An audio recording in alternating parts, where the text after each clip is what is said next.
Tech table. Tech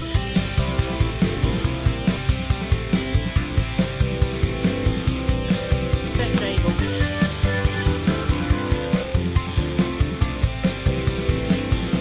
Tech table. Hello and welcome to the Tech Table, the Technical Staff and Theatre Workers podcast. It's the podcast in which I talk to people who work in the technical side of the industry about how they got in, their experiences, and any advice they can give to anyone getting in. This is episode 9 of season 6. I can't believe how quickly this season has gone. It's just flown by.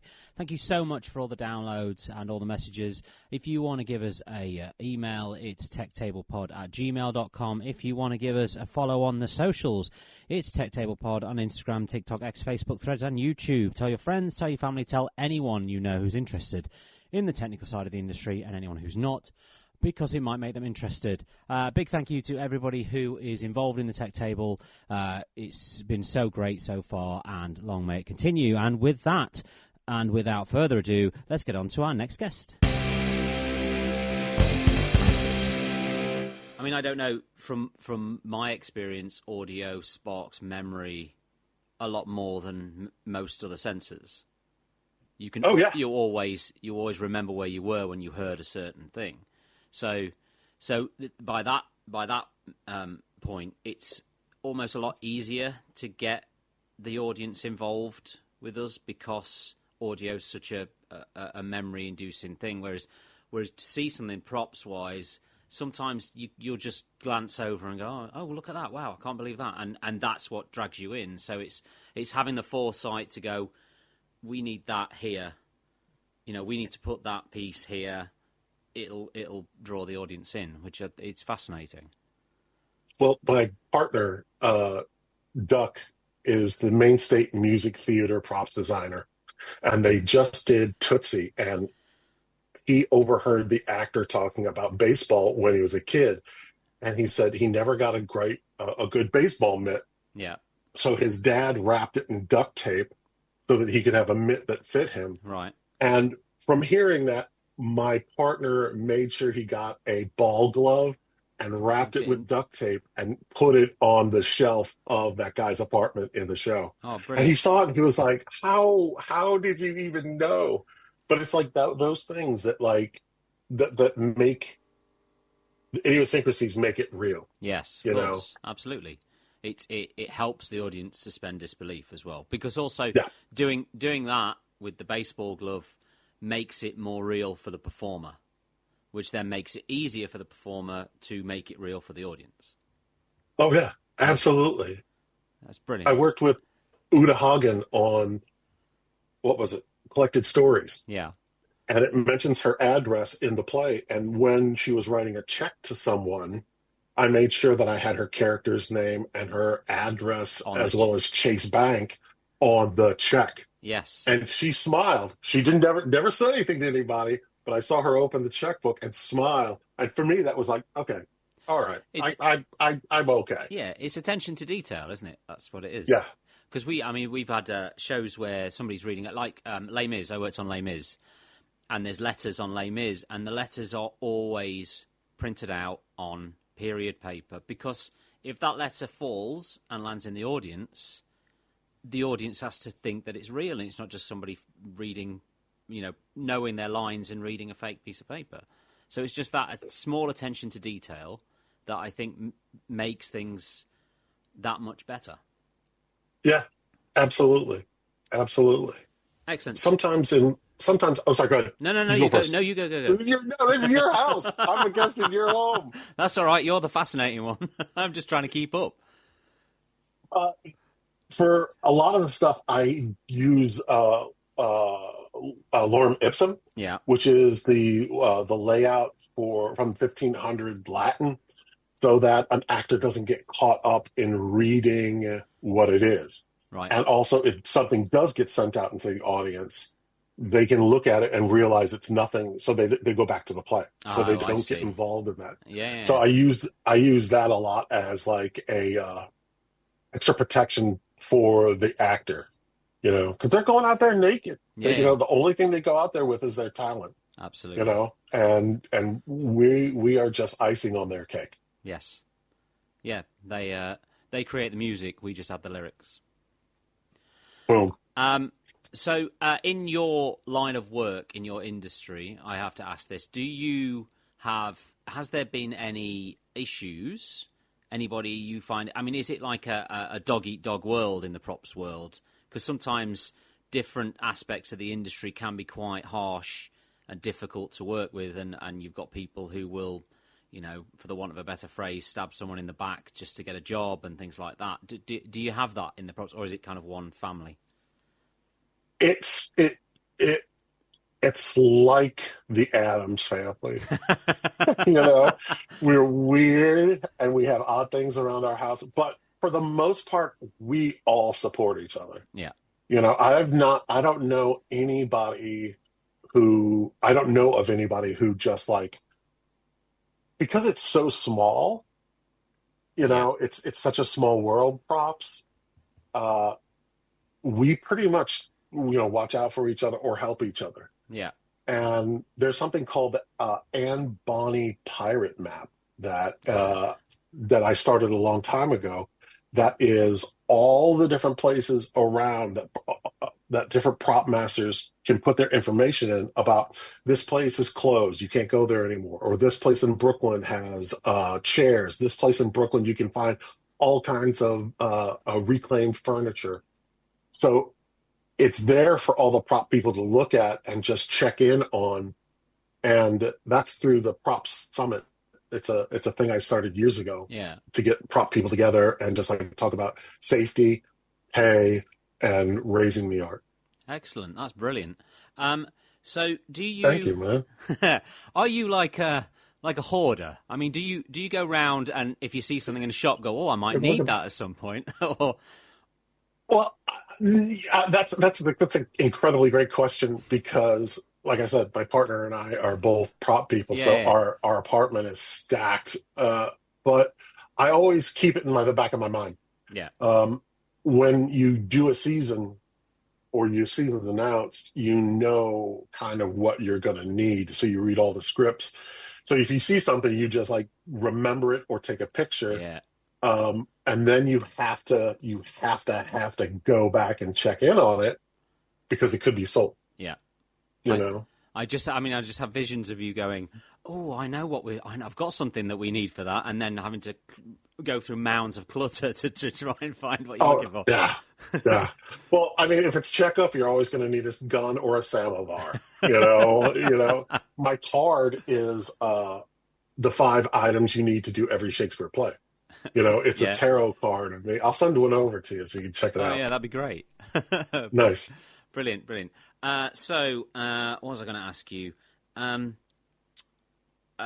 So what made you go from doing shows into working at college? Was it just The it was a the desire to I started. teach? No, yeah, well, yeah. Short story is during the pandemic, I sat down and realized I hadn't sat down since 2008, and was just like, I have been working my butt off, on like 16 shows a year while supporting, not 16 shows, but that many shows and Yeah, readings and Joe's Pub, getting props for people for Joe's Pub, making props for tours. And I started teaching in 2017 because I wanted to, there's a threefold path. The first one is learning, yeah, where you learn your trade; earning, where you do well enough in your job that you are able to live comfortably with dignity; yeah. and then returning. So the Pay price that you pay for a good community is community service. So pay you have to give back to the community. pay it forward. Yeah. That's And it. as a 50-year-old white person who's worked with, like, especially a male who's worked with all these big, big people, the last thing that the public theater needed was another white 50-year-old man in the department head. Yeah, And I felt I had to take all of the things that I've gotten and give them to the next generation so that they are empowered, especially in props, to have their work feel worth. Yes. Sound wasn't. I mean, they took away the Tony for sound. Yeah, they did. Absolutely. It's awful. How insane is that? And Lindsey Jones was the one who was like, "No, let's fight that." Well, my belief on the reason why they did that a lot of the times, and this is controversial, is that I don't believe from a sound point of view, a lot of producers understand what it is. Because if we're doing our job right, you don't notice it. And so they don't, and if they don't understand what it is, then it can't be anything important.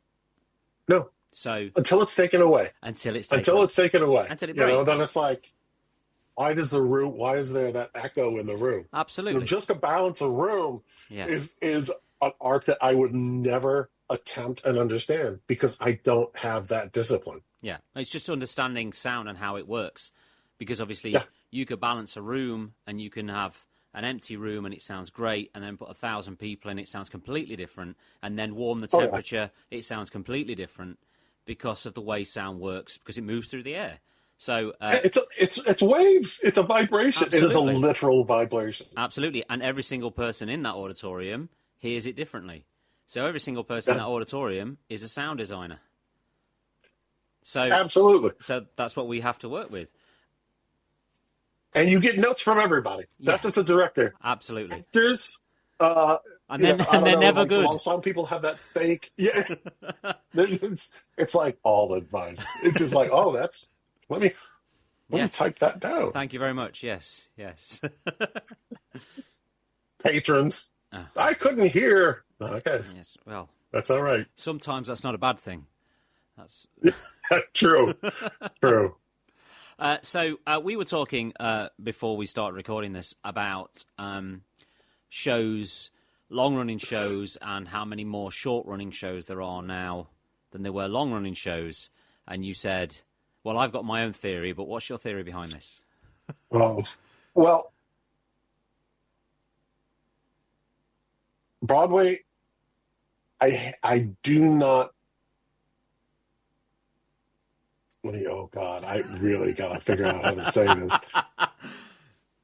People are not taking as many risks on Broadway because they want to make sure they have a guaranteed return. So when you make a soup that everybody likes, it will be good for its time, but it will not be long lasting. Now, if you make a classic soup out of a cookbook that everybody knows, like a musical, like a jukebox musical that has music that people are familiar with, and a movie, you're not really doing art. No. It's you're creating a soup with a little bit of a different taste to it. And that's pretty thin. Yes. Whereas if you look at Book of Mormon, it had an out-of-town tryout. It started at the Vineyard. Yeah. And it had an out-of-town tryout and then went right to Broadway. Yeah. It hit Broadway because, it was absolutely original. The music was original. And it was perfect for the time. Yes. And because of, I don't know of a lot of things that are original on Broadway anymore. Everything is like a jukebox musical or the safest thing you can do because it's already been a film or something like that. Well, the way I see it as well is that your older shows, your long-running ones, were given the opportunity to create their own fan base. They weren't just they didn't need the instant return from it. Obviously, it couldn't be drastically hemorrhaging money, but it just needed a little bit of time.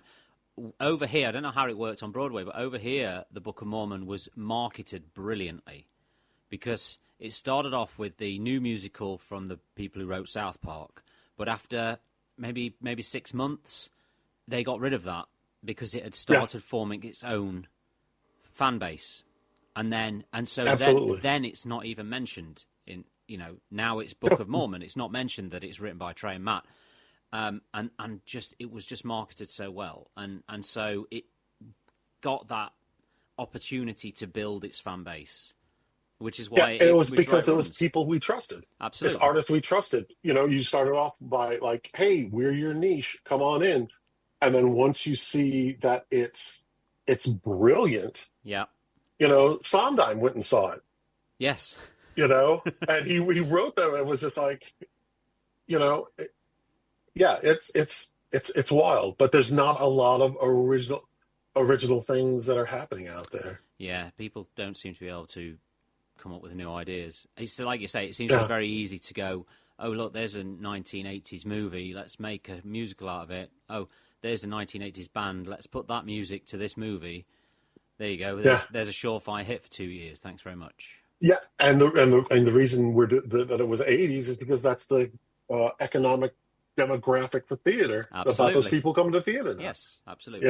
That's why Jersey Boys a couple of years ago, our grandparents would go to that, Yeah. or our parents, Yes. So yeah, we have to. I mean, off Broadway and like at the other theaters, where people are doing risky things. You're gonna find a much better quality of art. Yes.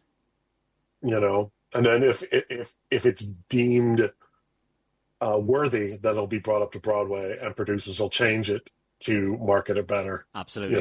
That's the other thing. Yes, they'll change Yeah, it to make it more mainstream, which is yeah, unfortunate. yeah, Right, yeah. winding down because I'm running out of time on my little Zoom thing. I'm so sorry. Don't be sorry. It's been brilliant.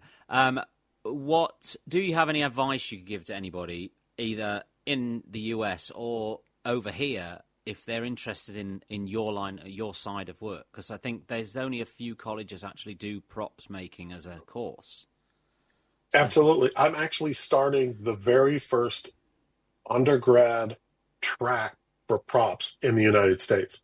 North Carolina School of the Arts has a grad program, and Ohio has a grad program, and Champlain in Illinois has a grad program that you can focus on props, but it's still under the umbrella of set design. yeah, So I'm creating a track. So I would start reading Eric Hart's book, Hart. All of his books are really great about props and how to make them and how to manage. I would consider your worth. You know, yeah, know that you bring something unique to the table, and don't back down money-wise, monetarily, because what you offer is great. And then also take pictures of everything all the time while you're building it, because you can use those as, this was the challenge that I was given, this is what I made, and this is how I did it. And that will help you get jobs more than anything else, because people can see your problem solving in real time. brilliant, excellent. So I think Thank you so that's much. perfect for winding it up there. So thank you so much for joining me. Oh, it's been an absolute pleasure, and if I could ever come back, I'd love to. I would love you to come back. Absolutely, That'd be great. it's been brilliant. Thank you. Thank you so very much, and you have a wonderful autumn. Okay. Thank you. Thank you. You too. Hey, huge thank you to Jay there. Big two-parter from Jay. Really, really enjoyed talking to him. He's such a great guy to talk to. Enjoyed the first part and enjoyed that one too. So I hope you enjoyed it. We had a great time on Monday at the Theatre Craft at the Royal Opera House. It was really good fun. We got to talk to some interesting people. I would definitely advise looking that up for next year and getting your name down and heading down. It was really interesting. We did a live broadcast as well as some really good interviews.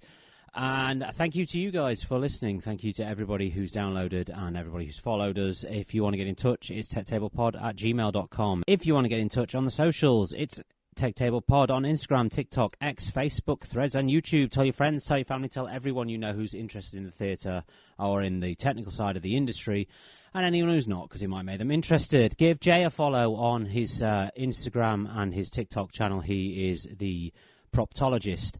Give us a follow on Instagram and TikTok, and of course follow Backstage Radio and listen to me on Sunday evenings on Backstage Radio with Conversation Vacant. It's a little different to this, but it's I have a great time. And continue to follow us, and We've only got one episode left, which is quite shocking to me and quite surprising how quickly this has gone. And so with that, I shall see you all next week.